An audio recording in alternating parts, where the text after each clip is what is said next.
Hello दोस्तों, examination classes में आपका स्वागत है। आज मैं आप लोगों के लिए जूनियर असिस्टेंट एंड स्टेनोग्राफर का जीके वाला प्रैक्टिस सेट नंबर 11 लेके उपस्थित हुआ हूँ। हाँ दोस्तों, आज का पहला क्वेश्चन है, रोमन गणराज्य जो 509 ईस्वी पूर्व से 27 ईस्वी पूर्व तक कायम रहा है का तख्ता पलट डैश ने किया, जो कि जूलियस सीजर के दत्तक पुत्र और उत्तराधिकारी थे। क्रेसेर्सेस किए थे, कालीगुला किए थे, कि अगस्टस किए थे, कि डरियस किए थे। दोस्तों अगस्टस इसका बिल्कुल करेक्ट आंसर है, इसका सी ऑप्शन बिल्कुल करेक्ट है। अगस्टस ने ही इनका दोस्तों तख्ता पलट किया था और फिर से अगस्तक ने ही आगे जो है शासन संभाला था। नेक्स्ट क्वेश्चन दोस्तों, 711 ईस्वी में अरब सेनापति डैश ने सिंध पर विजय प्राप्त की थी, जो खलीफा के क्षेत्र का एक हिस्सा बन गया था। कुतुब उद्दीन ऐबक, मोहम्मद बिन तुगलक, मोहम्मद बिन कासिम की मोहम्मद गोरी। दोस्तों वो था मोहम्मद बिन कासिम। ठीक है, देखिए अरबों के भारत पर हमले के प्रथम प्रमाण कब मिले हैं? 636 से 37 ईस्वी के आसपास मिलते हैं, लेकिन इन हमलों का उद्देश्य सिर्फ क्या था दोस्तों? लूट मार था। क्या था? लूट मार, याद कर लीजिए। इनका उद्देश्य लूट मार करने तक ही सीमित था, ना कि राज्य विस्तार करना। 711 ईस्वी में 711 से 12 ईस्वी में अरबों मोहम्मद बिन कासिम के नेतृत्व पे सिंध पे ये क्या किया था दोस्तों? आक्रमण किया था। ठीक है, सिंध पर आक्रमण किया मोहम्मद बिन कासिम ने। रावर के युद्ध में राजा कौन थे दोस्तों जिनसे लड़ा गया था? दाहिर। ठीक है, ये सब नाम याद रखिएगा। राजा दाहिर को पराजित करने के बाद तत्कालीन सिंध पर कब्जा कर लिया था। आगे नेक्स्ट क्वेश्चन तो कौन सा है दोस्तों? मोहम्मद बिन कासिम। नेक्स्ट क्वेश्चन, गोवा को चर्चों और कॉन्वेंट को किसके द्वारा बनवाया गया था? अंग्रेज, डच, पुर्तगाली, मुगल। बताइए कौन सा सही है दोस्तों? पुर्तगालियों के द्वारा इसे बनाया गया था। गोवा का जो चर्च है, गोवा का चर्च और कॉन्वेंट, ये दोनों दोस्तों पुर्तगालियों के द्वारा बनाया था। कब बनाया गया था? तो 1600 से 1700, हाँ 1600-1700 शताब्दी पुर्तगाली शासन के अंतर्गत हुआ था। भारत के पश्चिमी तट पर स्थित चर्च और कॉन्वेंट अपनी स्थापत्य कला के बदौलत, ठीक है, वर्ल्ड हेरिटेज साइट में इस समय ये शामिल है। दोस्तों गोवा में स्थित सेंट कॉन्वेंट चर्च आप जेस्टन जिसे बोलते हैं दोस्तों, रोम के सेंट पीटर चर्च के तर्ज पे बना है। भारत में पुर्तगाली शक्ति का वास्तविक संस्थापक किसे माना जाता है? तो अल्फांसो डी अल्बुकर्क। बहुत इंपॉर्टेंट है दोस्तों, इसको आप नोट कर लीजिए। अल्बुकर्क आ जाएगा तो आप लगा लेंगे आराम से। ठीक है, अल्बुकर्क को माना जाता है 1509 ईस्वी में वह पुर्तगाली सरकार के गवर्नर बनकर भारत आया। पुर्तगालियों ने गोवा पर 1510 ईस्वी पर विजय प्राप्त की थी। कब की थी दोस्तों? 1510 ईस्वी पे गोवा पर विजय इन्होंने प्राप्त की थी। नेक्स्ट क्वेश्चन क्या है? निम्नलिखित में से कौन सी लंबवत विस्तार की दृष्टि से हिमालय की 3 समानांतर श्रेणियों में से एक नहीं है? शिवालिक, हिमशिखा, हिमाचल, हिमाद्री। बताइए कौन सा नहीं है? तो दोस्तों हिमाद्री नहीं है, तो सॉरी हिमाद्री है, हिमशिखा नहीं है। ठीक है, कौन सी नहीं है?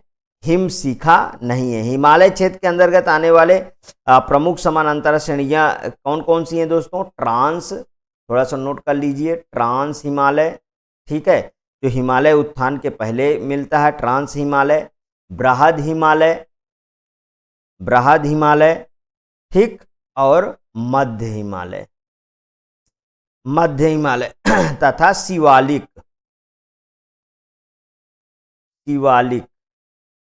तथा शिवालिक हिमालय आदि हैं। देखिए, ट्रांस हिमालय का निर्माण की बात करें तो हिमालय के बनने से पूर्व हो चुका था तथा हिमालय की 3 समानांतर श्रेणियों में से एक नहीं है ट्रांस हिमालय। काराको अब देखिए, ट्रांस हिमालय के अंतर्गत शामिल 3 श्रेणियां कौन कौन सी हैं उनको आप देख लीजिए। काराकोरम पर्वत श्रेणी, लद्दाख पर्वत श्रेणी, जास्कल पर्वत श्रेणी। काराकोरम पर्वत श्रेणी में 4 प्रमुख ग्लेशियर पाए जाते हैं, सियाचिन, हिस्पर, बाइफो, बाल्टोरा। ये सब दोस्तों काराकोरम पे पाए जाते हैं। विश्व की 10 सबसे ऊंची चोटी जो है वो बृहद हिमालय में स्थित है दोस्तों, ऊंची चोटियां। और जिनमें से सबसे प्रमुख चोटी का नाम है दोस्तों एवरेस्ट, कंचनजंगा, माकालू, धौलागिरी, अन्नपूर्णा। इनका नाम याद रखिएगा। एवरेस्ट की ऊंचाई कितनी है दोस्तों? 8,850। पहले 8,848 थी, ध्यान रखिएगा। ठीक है, अब कितना है दोस्तों? 8,800 हाँ 8,850। ठीक है, अब ये वाला प्रेजेंट टाइम पे है, ध्यान रखिएगा। आगे चलिए नेक्स्ट क्वेश्चन पे चलते हैं। निम्न में से कौन से राज्य में अष्टमुडी झील स्थित है? आंध्र प्रदेश, केरल, तमिलनाडु, महाराष्ट्र। किस में स्थित है दोस्तों? तो केरल में अष्टमुडी झील स्थित है। अष्टमुडी झील केरल में है। तो यहाँ पे देखिए, जो आंध्र प्रदेश बोल रहा, आंध्र प्रदेश में कौन सी झील है? कोलेरू झील, लिख लीजिए, कोलेरू झील। कोलेरू झील ये कहाँ पे है दोस्तों? ये है आपके आंध्र प्रदेश में कोलेरू झील है। अगर मैं बात करूं दोस्तों मणिपुर में कौन सी झील है जो फेमस है? लोकटक झील, जो बहुत बार पूछा गया है। ठीक है, और महाराष्ट्र में कौन है दोस्तों? लोनार झील। महाराष्ट्र में कौन है? लोनार झील। ये कहाँ पे है दोस्तों? ये है महाराष्ट्र में, लोनार झील। आगे देखिए नेक्स्ट क्वेश्चन। क्षेत्रफल की दृष्टि से भारत में किस राज्य में सबसे अधिक वन क्षेत्र हैं? सबसे अधिक वन क्षेत्र हैं। ओडिशा में, मध्य प्रदेश में, केरल, महाराष्ट्र में। दोस्तों वो है मध्य प्रदेश।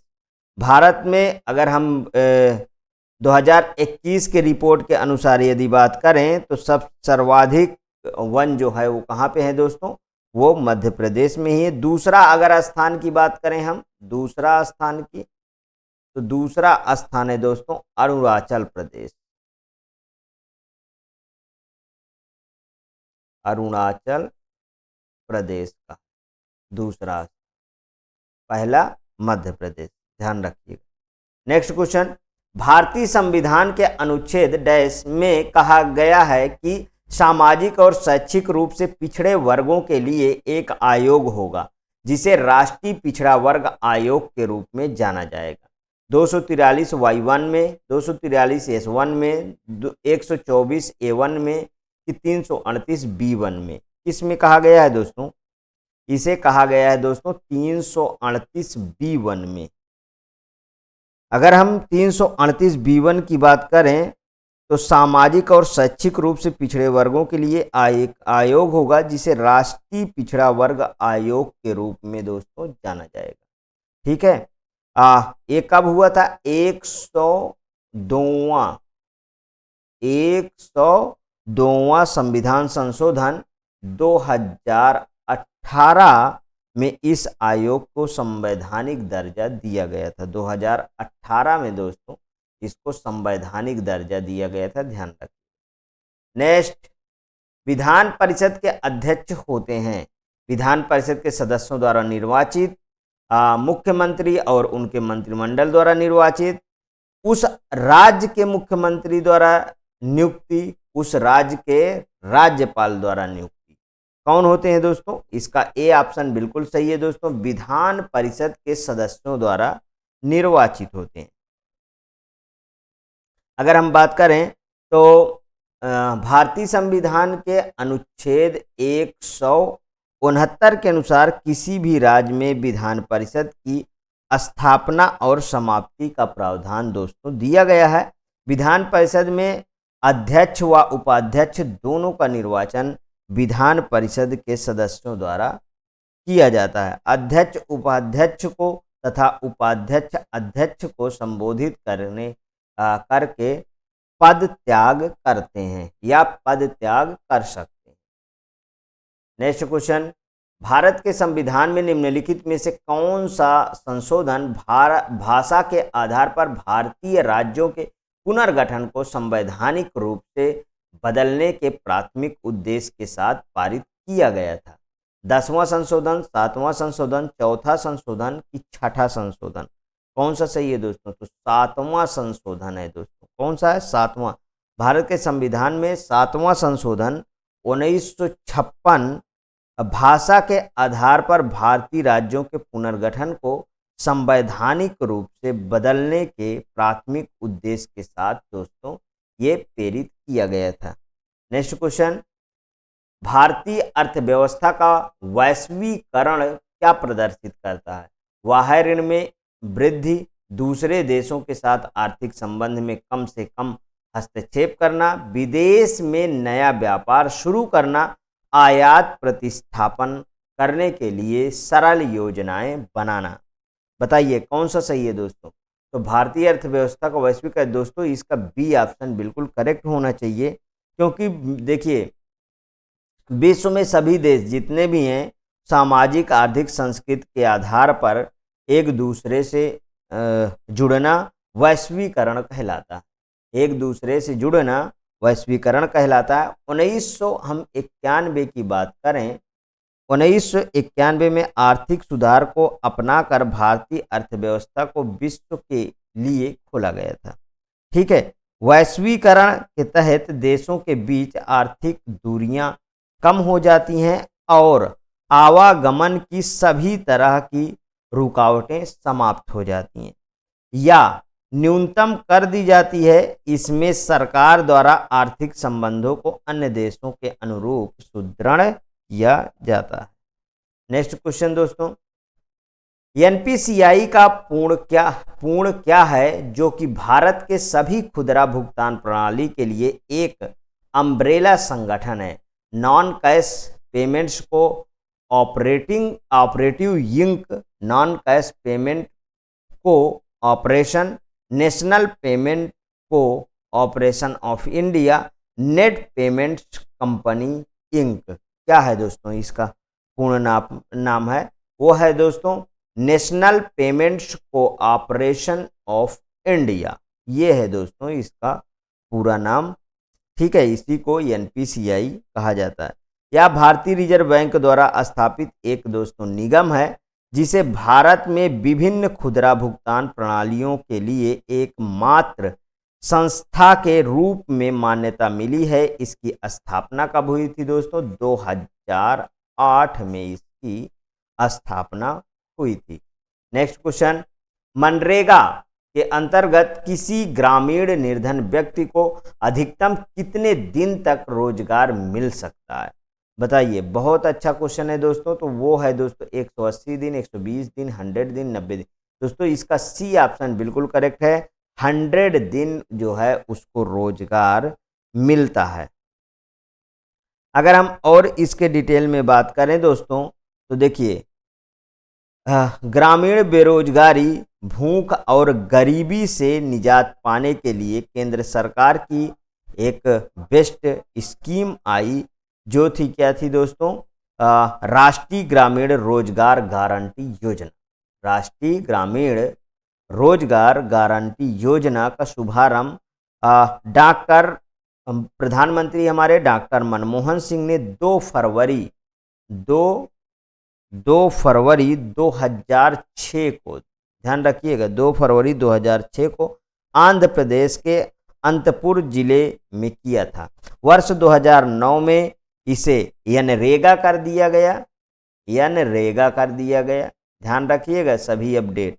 एनरेगा इसका फुल फॉर्म है राष्ट्रीय ग्रामीण रोजगार गारंटी अधिनियम कर दिया गया, जो कि 2005 में बना था।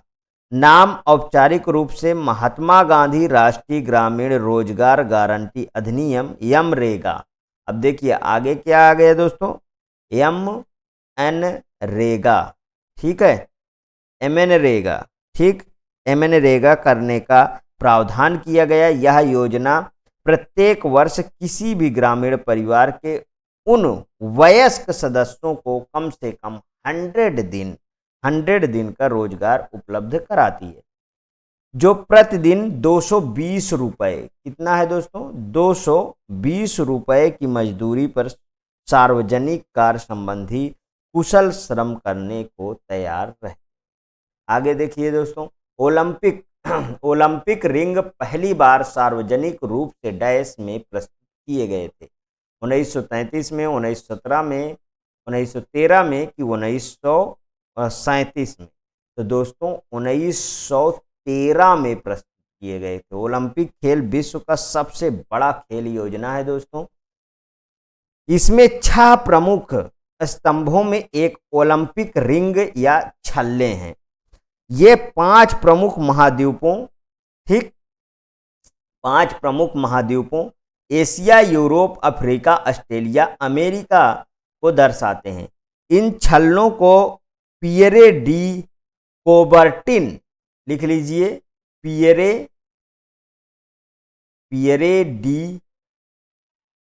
D Coubertin, Pierre de Coubertin ने डिजाइन किया था, जिन्हें आधुनिक ओलंपिक्स गेम के सह संस्थापक माना जाता है। इनको सार्वजनिक रूप से पहली बार 1913 में प्रस्तुत किया गया था। और इन अगर हम 5 ध्वज की बात करें तो कौन कौन से आते हैं दोस्तों, ओलंपिक ध्वज, ओलंपिक शुभंकर, ओलंपिक मशाल, ओलंपिक मोटो, ये सब आते हैं दोस्तों, ध्यान रखिएगा। नेक्स्ट क्वेश्चन, हमारे देश की सबसे प्राचीन भाषा कौन सी है? हिंदी, पाली, संस्कृत, उर्दू, कौन सी है? तो दोस्तों हमारे देश की सबसे प्राचीन भाषा दोस्तों संस्कृत है, ध्यान रखिए। नेक्स्ट क्वेश्चन, 1928 में किसने खोज की थी कि जब रंगीन प्रकाश की किरण किसी द्रव में प्रवेश करती है तो उस द्रव द्वारा प्रकीर्णित प्रकाश का एक हिस्सा अलग रंग का हो जाता है? S N. Bose, John Tyndall, C V. Raman, Lord Rayleigh, कौन है इसमें दोस्तों सही, बताइए। इसका दोस्तों सी ऑप्शन बिल्कुल सही है, सी.वी. रमन। महान वैज्ञानिक थे दोस्तों सी.वी. रमन। सी.वी. रमन द्वारा खोजा गया रमन प्रभाव फोटॉन कणों के लचीले वितरण के बारे में दोस्तों ये है। यह खोज 28 फरवरी 1928 को कोलकाता में हुई तथा इसके लिए इन्हें 1930 ईस्वी में नोबेल पुरस्कार दोस्तों दिया गया। इसी को कहा जाता है दोस्तों रमन इफेक्ट। किस नाम से जाना जाता है दोस्तों? रमन इफेक्ट, ध्यान रखिए। देखिए इसका मुख्य कारण क्या था, जब रंगीन प्रकाश की किरण किसी द्रव में प्रवेश करती है तो उस द्रव द्वारा प्रकीर्णित प्रकाश का एक हिस्सा अलग रंग का हो जाता है। नेक्स्ट क्वेश्चन, अब दोस्तों करंट के क्वेश्चन मिलेंगे आपको 5। 22 से 25 फरवरी 2023 तक G20 संस्कृत कार्य समूह की पहली बैठक किस शहर में आयोजित की गई? वाराणसी, खजुराहो, हरिद्वार कि उज्जैन, बताइए कौन सा सही है? तो दोस्तों आप जानते हैं खजुराहो में की गई थी। ठीक, पहली बैठक की बात कर रहा है, ठीक है, पहली बैठक।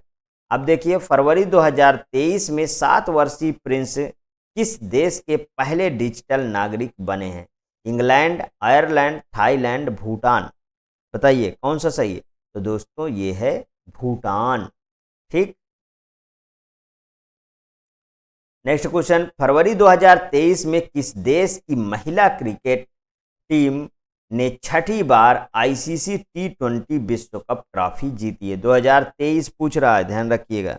ठीक है, किसने जीती थी? West Indies, England, Australia, New Zealand. तो कौन सा जीता है दोस्तों? ऑस्ट्रेलिया। सबसे ज़्यादा विश्व कप पे बाजी दोस्तों ऑस्ट्रेलिया ही मारता है, ये आप जानते हैं। लेकिन इस बार का अब जो विश्व कप था दोस्तों, इस बार 2024 में जो विश्व कप हुआ है आईसीसी T20 का, तो वो विजेता कौन है? वो है इंडिया। वेरी मोस्ट इम्पोर्टेंट, कौन है विश्व विजेता? वो है इंडिया। नेक्स्ट क्वेश्चन, किसने 9 फरवरी 2023 को नई दिल्ली में मिशन अंत्योदय सर्वेक्षण मास 2022 से 23 का उद्घाटन किया है? कौन किया है? गिरिराज सिंह, ज्योतिरादित्य सिंधिया, अनुराग ठाकुर, अमित शाह। तो दोस्तों गिरिराज सिंह ने किया है, ध्यान रखिएगा। नेक्स्ट क्वेश्चन, फरवरी 2023 में चक्रवात ग्रैम्बियल के कारण किस देश ने राष्ट्रीय आपातकाल घोषित किया? संयुक्त राज्य अमेरिका, मलेशिया, न्यूजीलैंड, थाईलैंड। कौन किया है दोस्तों? तो वो किया है दोस्तों न्यूजीलैंड। ठीक, ये रहे दोस्तों आज के क्वेश्चन। यदि आपको अच्छे लगते हैं तो प्लीज़ और प्लीज़ मेरे एग्जामिनेशन चैनल को आप सब्सक्राइब कर लीजिए, मेरा वीडियो लाइक करिए, ज़्यादा से ज़्यादा दोस्तों में शेयर करिए। हाँ, अपनी प्रतिक्रिया कमेंट बॉक्स में ज़रूर प्रस्तुत कीजिए। ओके दोस्तों, थैंक यू।